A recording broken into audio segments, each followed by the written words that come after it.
नमस्कार दोस्तों, चलिए जानते हैं झारखंड की 50 फटाफट बड़ी खबरों को सिर्फ 10 मिनट में। लेकिन उससे पहले आप यह वीडियो किस जगह से देख रहे हैं हमें कमेंट में जरूर बताएं।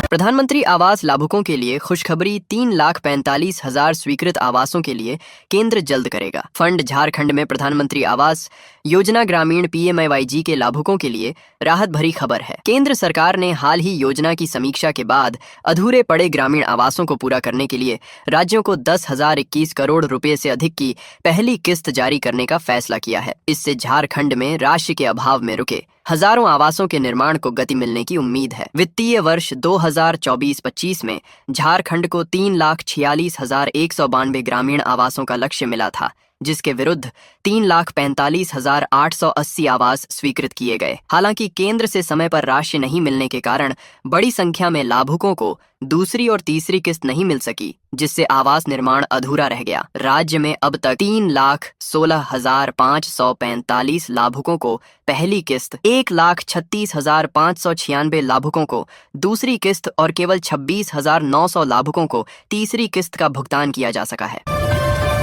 झारखंड के कई जिलों में बारिश और तेज हवाओं की संभावना 6 जून तक बदला रहेगा। मौसम का मिजाज। झारखंड में अगले एक सप्ताह तक मौसम का मिजाज बदला हुआ रहने की संभावना है। भारत मौसम विज्ञान विभाग IMD के रांची मौसम केंद्र ने राजधानी समेत राज्य के कई हिस्सों में हल्के से मध्यम दर्जे की बारिश और तेज हवा का पूर्वानुमान किया है। मौसम विभाग के अनुसार 1 से 6 जून तक राज्य के विभिन्न क्षेत्रों में बादल छाए रहेंगे, साथ ही कई जगहों पर बारिश हो सकती है। झारखंड के अधिकांश हिस्सों में गरज चमक और तेज हवा चलने का सिलसिला जारी रहने का अनुमान है। इस दौरान राजधानी रांची समेत राज्य के अधिसंख्य जिलों का अधिकतम तापमान 35 डिग्री सेल्सियस के आसपास रहने का अनुमान है। राजधानी रांची और आसपास के क्षेत्रों में 2 जून से आंशिक रूप से बादल छाए रहने और गरज के साथ बारिश होने की संभावना है। मौसम विभाग ने लोगों से खराब मौसम के दौरान खुले स्थानों, पेड़ों और बिजली के खंभों से दूर रहने और वज्रपात के समय सुरक्षित स्थानों पर रहने की सलाह दी है।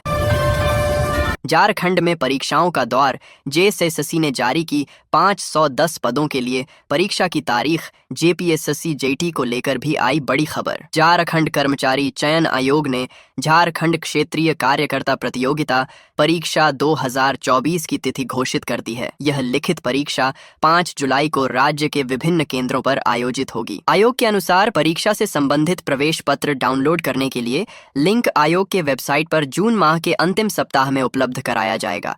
अभ्यर्थी उक्त लिंक के माध्यम से अपना प्रवेश पत्र डाउनलोड कर सकेंगे। अभ्यर्थियों को प्रवेश पत्र डाक अथवा किसी भी अन्य माध्यम से उपलब्ध नहीं कराया जाएगा। आयोग ने परीक्षा में सम्मिलित होने वाले अभ्यर्थियों को सुझाव दिया है कि परीक्षा से संबंधित शुचिता को बरकरार रखेंगे तथा किसी प्रकार के कदाचार संबंधी प्रयास में शामिल नहीं होंगे। झारखंड ITI प्रवेश के लिए नामांकन प्रक्रिया शुरू। 25 जून अंतिम तिथि। झारखंड सरकार के श्रम नियोजन प्रशिक्षण व कौशल विकास विभाग ने राज्य के सरकारी, निजी व PPP मोड पर संचालित औद्योगिक प्रशिक्षण संस्थानों ITI में शैक्षणिक सत्र 2026-8 के लिए नामांकन प्रक्रिया शुरू कर दी है। इच्छुक अभ्यर्थी 1 से 25 जून 2026 तक ऑनलाइन आवेदन कर सकते हैं। विभाग द्वारा जारी अधिसूचना के अनुसार औपबंधिक मेधा सूची का प्रकाशन 29 जून 2026 को दोपहर 12 बजे किया जाएगा। 8वीं पास अभ्यर्थी wireman, mason, building constructor, welder, plumber, painter, general और सीविंग टेक्नोलॉजी जैसे ट्रेडों में आवेदन कर सकते हैं। अन्य सभी ट्रेडों के लिए 10वीं पास होना अनिवार्य है। आवेदक का झारखंड का स्थायी निवासी होना आवश्यक है। अब झारखंड में बस का सफर हुआ महंगा। 1 जून से टिकट पर चुकाने होंगे 50 रुपये एक्स्ट्रा। झारखंड में बस से सफर करने वाले यात्रियों की जेब पर अब अतिरिक्त बोझ पड़ने वाला है। 1 जून से राज्य में बस किरायों में 15 से 30% तक की बढ़ोतरी होने जा रही है। डीजल की बढ़ती कीमतों, टोल टैक्स में इजाफे और बसों के रखरखाव के बढ़ते खर्चों को देखते हुए बस ऑपरेटरों ने यह फैसला लिया है। इस नए नियम के लागू होने के बाद लंबी दूरी के सफर के लिए यात्रियों को प्रति टिकट करीब 50 रुपये तक अतिरिक्त चुकाने पड़ सकते हैं, जिससे दैनिक और लंबी दूरी की यात्रा करने वाले आम लोग सीधे तौर पर प्रभावित होंगे। कोडरमा सहित पूरे राज्य के बस एसोसिएशनों ने इस किराए वृद्धि को मजबूरी बताया है, क्योंकि पिछले काफी समय से परिचालन लागत बढ़ने के बावजूद किराए में कोई बदलाव नहीं किया गया था। झारखंड के अस्पतालों में सफाई, सुरक्षा और तकनीकी सेवाओं के लिए 325 करोड़ की स्वीकृति। झारखंड सरकार के स्वास्थ्य, चिकित्सा, शिक्षा एवं परिवार कल्याण विभाग ने वित्तीय वर्ष 2026-27 के लिए राज्य के विभिन्न अस्पतालों, स्वास्थ्य केंद्रों और कार्यालयों में आउटसोर्सिंग के माध्यम से सेवाएं प्राप्त करने के लिए 325 करोड़ की स्वीकृति प्रदान की है। विभाग की ओर से जारी आदेश में बजट आवंटन के साथ साथ सेवाओं की गुणवत्ता सुनिश्चित करने और कर्मियों के हितों की रक्षा के लिए कई महत्वपूर्ण दिशा निर्देश जारी किए गए हैं। विभाग द्वारा स्वीकृत कुल 325 करोड़ में 300 करोड़ शहरी स्वास्थ्य सेवाओं की सामान्य मद के अंतर्गत तथा 25 करोड़ जनजातीय क्षेत्र उपयोजना मद के तहत आवंटित किए गए हैं।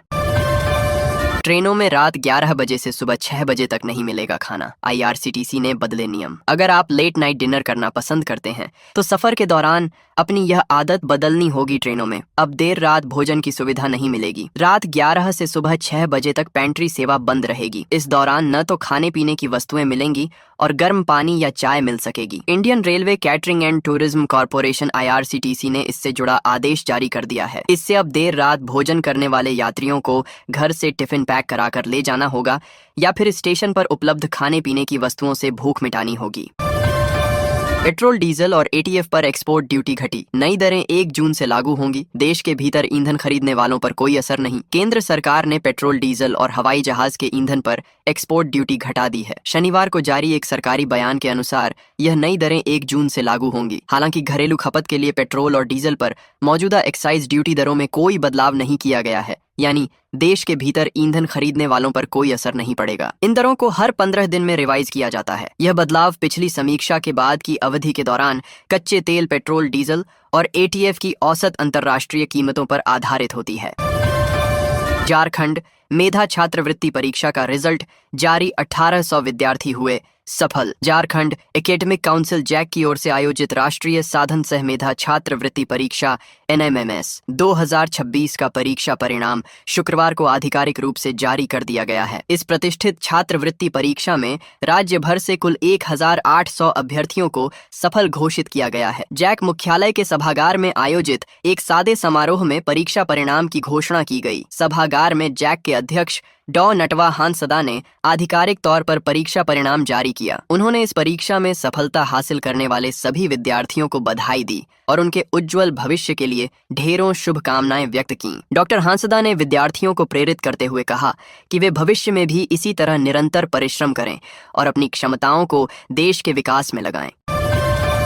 जामताड़ा में सगे भाइयों और दोस्त सहित 3 शातिर साइबर ठग गिरफ्तार। बैंक अधिकारी बनकर करते थे ठगी। जामताड़ा पुलिस ने 3 शातिर साइबर अपराधियों को गिरफ्तार किया है। गिरफ्तार आरोपियों की पहचान प्रीतम दास, विनोद दास और मोहम्मद तूफान उर्फ तूफान अंसारी के रूप में हुई है। इनमें प्रीतम दास और विनोद दास सगे भाई हैं, जबकि तूफान अंसारी उनका सहयोगी बताया जा रहा है।